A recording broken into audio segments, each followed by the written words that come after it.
Alright, here's another quick, interesting game. Check this out.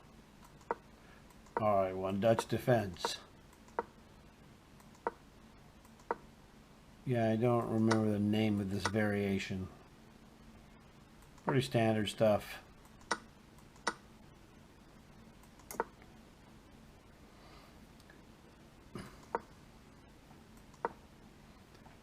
But white really isn't putting a lot of pressure on black, so I was like, okay, I'm good with this.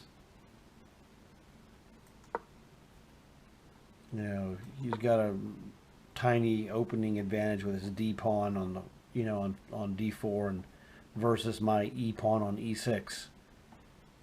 But that's all good. So now you gotta do something. Probably taking the bishop isn't the greatest move. It's not bad. It's just that, well, normally, I don't know, maybe knight G3 is better. But again, game in 3 minutes, weird stuff happens. You got to be solid and fast. Knight takes F6 check is not spectacular, but it is solid and fast. So you can't say it was a bad move. Just that maybe he could have done something a little more that aspired for something that was a little better. So, loftier goals, whatever you want to call it. Castling, of course, was great. Knight C6, terrific move. Black is going to play, the knight around knight E7, etc. That one was kind of a head scratcher. Objectively, after seeing his next move, I should have just played A5, but it's not a big deal. I would have just felt more comfortable with if I would have played A5. That's the only difference.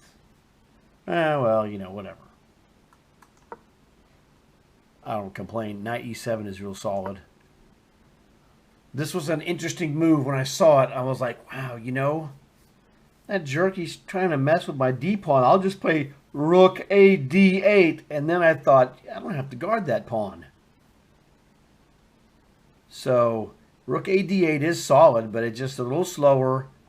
And as you get stronger at chess, you'll find moves that do two things at once.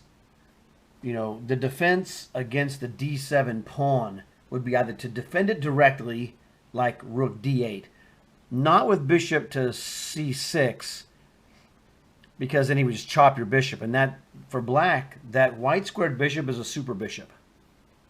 Okay? So we don't want to lose that unnecessarily. That's a super bishop. We don't want to let a knight trade off for that bishop if we can help it. So Rook A D8, very solid move. No problems at all. But I found a move that was even better. Now, pause the game and see if you can find this move. And we're back. So, did you play this move? This is a killer move. D6.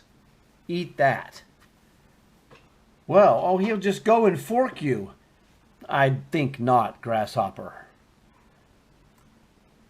If he goes to fork me, now, what do you think black should do here? Once again, pause the video if you think it will help.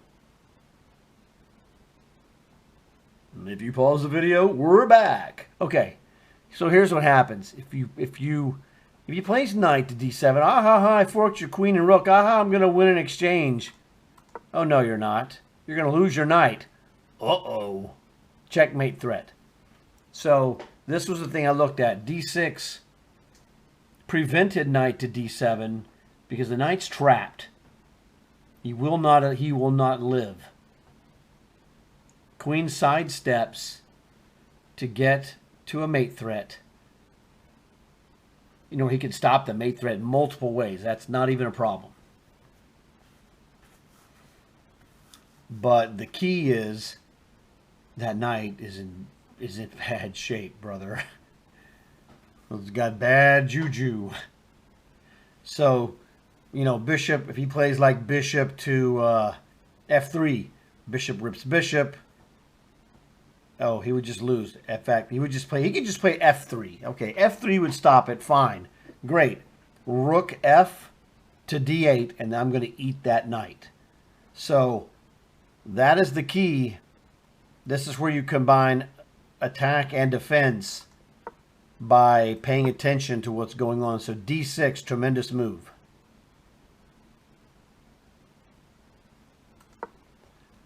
He realized, Fudgy McFudge.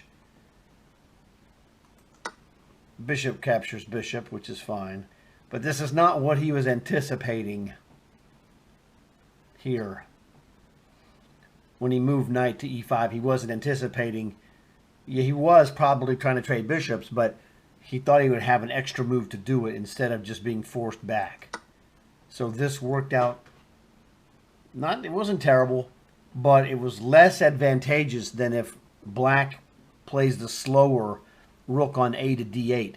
He's going to have an extra move at least to get his plans moving forward. So black sidestepped his combination pretty good, and now is ready to, make some business. Now, ideally, black's best position, if he can get it, would be to put that knight on what square? A reasonable square. You might want to pause this video to try and look at it, see where the knight can go, and see how you think, what kind of trek he would take to get to the quote-unquote ideal square for himself. Pause the video if you need to. If you pause the video, we have returned. Okay, so here's the dealio. That knight will be tremendous on f4. And retrospectively, this is fine. Knight to d5 is a little better and more accurate because it has a threat. It has the threat on the c pawn, and you can't just push it because I would just take knight takes d4. So knight to d5 is a little better because it just has a little more flexibility, and it forces the action somewhat. And, it's very tiny better. Knight g6, fine move, no problems. Rook to e1. Well, don't get crazy. That a8 rook was doing nothing in the corner. Slide it over there, defend your e6 pawn. Solid, solid, solid move. On both sides, rook e1 and rook e8. Very good moves for both sides. And remember, you've got to look at good moves by your opponent and understand that those are good moves when he makes those good moves. We're trying to beat this guy, and if we can beat his best play, we're good. I mean, we're really good. So that's the key. You hope this guy, you always hope your opponent plays well, because that's going to make you a better player over time. You'd like to win the game. At the moment you're playing the game, you want to win the game, which is fine. Okay, we understand that. But if you look at it over a long-term process of improving, you want your opponents to play well. And you would like to be able to beat them if they're playing well, because that means you're also playing well. So keep that in mind. How you approach the game helps you a little bit. f4, this is the square where knights are really good against castled kings, because, hey, you can kick me out by playing g3, but that's an irrevocable pawn weakness that you've just given yourself. So, that could be a problem. So it's one of those deals. It's a double-edged sword.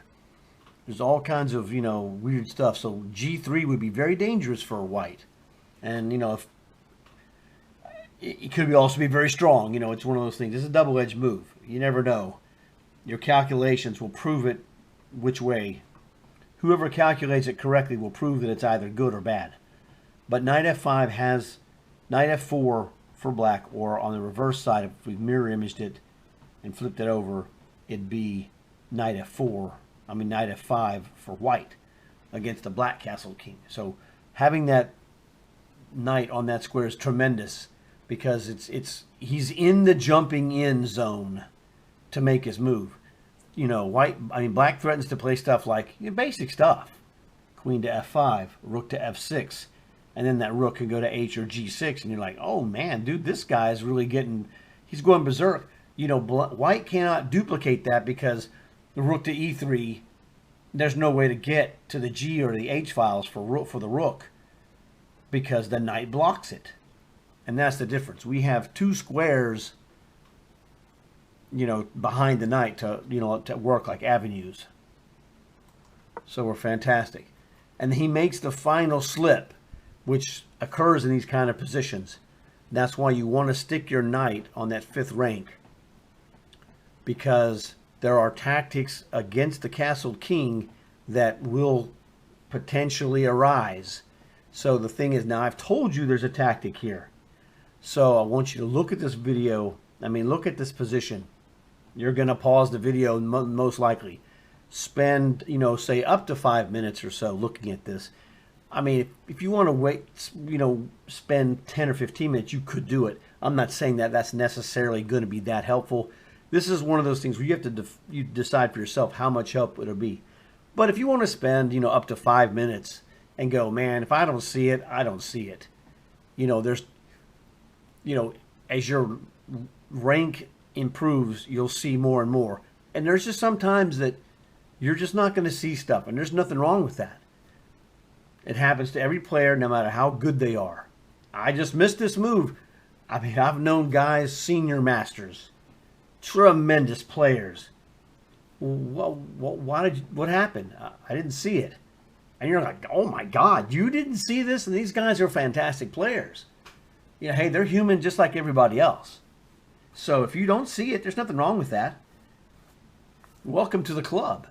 So do your best, give it a shot. If you fail to see what happens and why it works, well, just when you see the solution, run through it and go, oh, of course. That's how you learn. That is how you learn. You don't see it. You don't see everything all the time. Someone has to teach you. I tell people there's 3 ways you learn stuff. You see it yourself, you read about it, or someone, you know, tells you about it.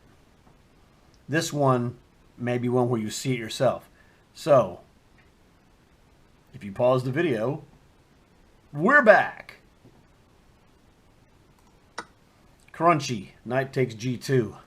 This is a demolition. It's not really a sacrifice. It's just a demolition. Well, the phrase we use, normally is demolition sacrifice, okay? But you get the piece back. So you're not really sacrificing anything. This is just an ugly thing. He resigned after this move because it's just devastation, and he knew it. You know, king takes. It doesn't take Garry Kasparov to play this one. You know, this guy is he's getting manhandled, as they say. Well, you know, let's just go here, because this queen guards g5, so he doesn't guard g6. So, and that's all she wrote. This dude couldn't be much more over than this, because goodbye rook. You're going to win this rook in the corner right here. Boom. He wasn't wrong to resign. I just wanted you to see it.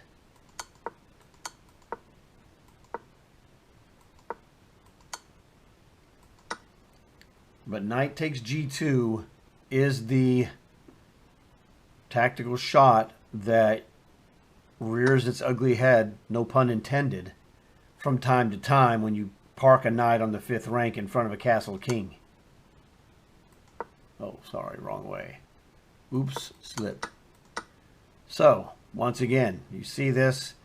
As soon as this queen lets go of that knight, from a contact standpoint, you know, he needed to play rook to e3 rather than queen to d2. It's a minor difference, but it's a huge one. Rook to e3 is fine. You no longer have this shot. And hey, it's cool, it's fine, whatever. You know, we're still going to go forward with, like, you know, possibly queen to f5.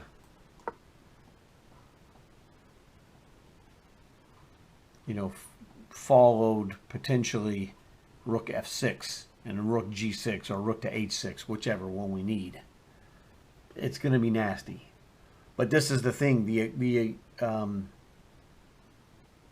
aggressive attacker is dictating what is occurring with the correct placement of the pieces. That d6 move was very good, and then that knight to f5 move was a killer move.